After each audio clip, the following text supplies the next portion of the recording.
Video games are cheaper than they should be. At least, that's what the industry says. $70, $80, and even $100. Prices the industry calls the new normal. But it wasn't always this way. For 15 years, the price never moved. Through console generations, through the rise of the internet, through the smartphone era, games stayed at the same price. And then, almost overnight, everything changed. Sony announced that PS5 games would cost $70. One by one, the entire industry moved with them. Suddenly, $70 wasn't controversial anymore. It was standard.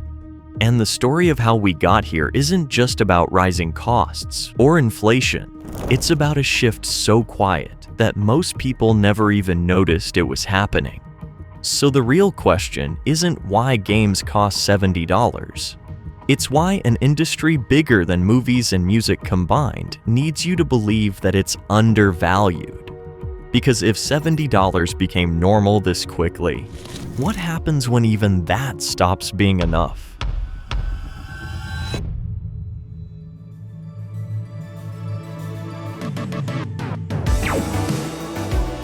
The year is 1989. Arcades are still alive. Rental stores are packed on Friday nights. Kids are sitting inches away from CRT televisions blowing dust out of plastic cartridges just to get their games to work. Back then, gaming wasn't the center of entertainment culture. It was still largely seen as a niche hobby, something for children, something temporary. Even mainstream media treated games more like toys than a serious industry. Despite that, however, gaming was still expensive. By this time, games were still running on cartridges, and cartridges were costly to make. Bigger cartridges meant more chips, more memory, and more risk for publishers if the game didn't sell. That's why some games cost up to $60, while the bigger cartridge titles could push far higher. But the audience only kept growing. And as the audience grew, the industry started to shift with it. Games were becoming larger and more ambitious. The tiny cartridge boxes that once defined gaming were starting to feel limited, both creatively and financially. So by the mid-90s, cartridges gave way to CDs. And CDs cost almost nothing to manufacture, which meant the economics of making a game shifted entirely. Publishers could produce titles without breaking the bank. And the price reflected that, settling at $49.99. Around the same time, gaming started attracting the attention of some of the largest companies in the world. What was once treated like a children's hobby was beginning to look like the next major entertainment market. And so, Sony entered the market in 1994 with the PlayStation, and Microsoft soon followed in 2001 with the Xbox. These weren't small studios chasing a niche anymore. They were some of the biggest technology companies in the world, betting that gaming was the future. And that bet paid off. The industry that mainstream media once mocked was quietly becoming one of the most valuable entertainment markets on the planet. But for all that growth, one thing hadn't changed: the price. So in October 2005, when Call of Duty 2 launched on the Xbox 360 at $59.99, it became the first major title to cross that threshold. And when it became the best-selling title on the platform, the rest of the industry took note almost immediately. $60 games was the new standard, and it would stay that way for 15 years. But the cost of making games didn't. Games were becoming exponentially harder to make. The teams building these games had grown from dozens of people to thousands. Yet somehow the price on the box stayed exactly the same. So the question was never really whether the price would change. It was only a matter of when and who would move first. Also, if you enjoy stories about gaming and the ideas that shape it, consider subscribing. we've got a lot more on the way. By July 2020, we had our answer. Take-Two Interactive announced that NBA 2K21 on next-gen consoles would cost $69.99, making it the first major next-gen title to officially cross the $70 line. By September of the same year, Sony followed.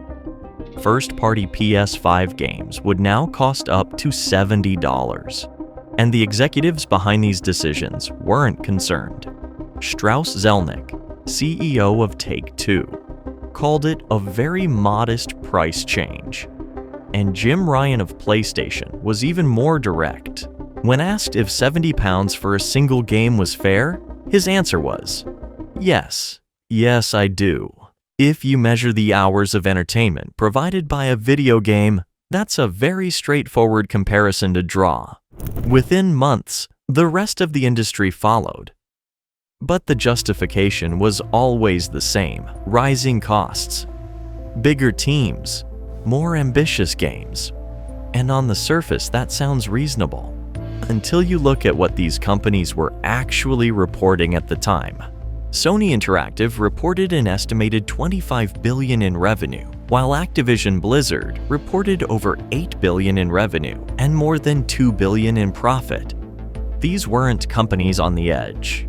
These were some of the most profitable entertainment businesses on the planet, and yet the price still went up, which raises an obvious question. If they were already this profitable at $60, why did they need $70? Because being profitable and growing are not the same thing. And for investors, profitability isn't enough. Last year's record profit becomes this year's baseline. Shareholders don't reward stability, they reward growth. And when your market is maturing and player counts are plateauing, you have to find new ways to grow revenue without necessarily growing your audience. The price tag is one lever, but it's not the only one. Because by 2020, publishers had already spent a decade building an entire system of microtransactions, each designed to feel optional. But together, they transformed games from one-time purchases into endless monetization platforms. And a closer look at Activision's own financial filings tells the story clearly. Of the $8 billion in total revenue in 2020, nearly $5 billion came entirely from in-game purchases. And yet, even that wasn't enough. Because for the players who couldn't afford to pay $70 up front, subscription services like Game Pass and PlayStation Plus emerged. A library of hundreds of games for $10 a month, which sounds like the better option, until you look at what you're actually paying for. Because it isn't ownership, it's access. Temporary, conditional access that exists only as long as you keep subscribing.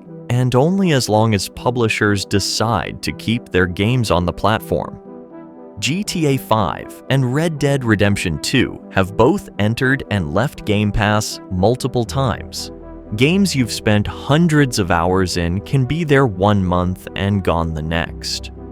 And that's the choice the industry quietly built for you. Either spend $70 on a sequel you've already played, subscribe to a library you'll never fully explore, or download something free that was designed to cost you more than $70 anyway.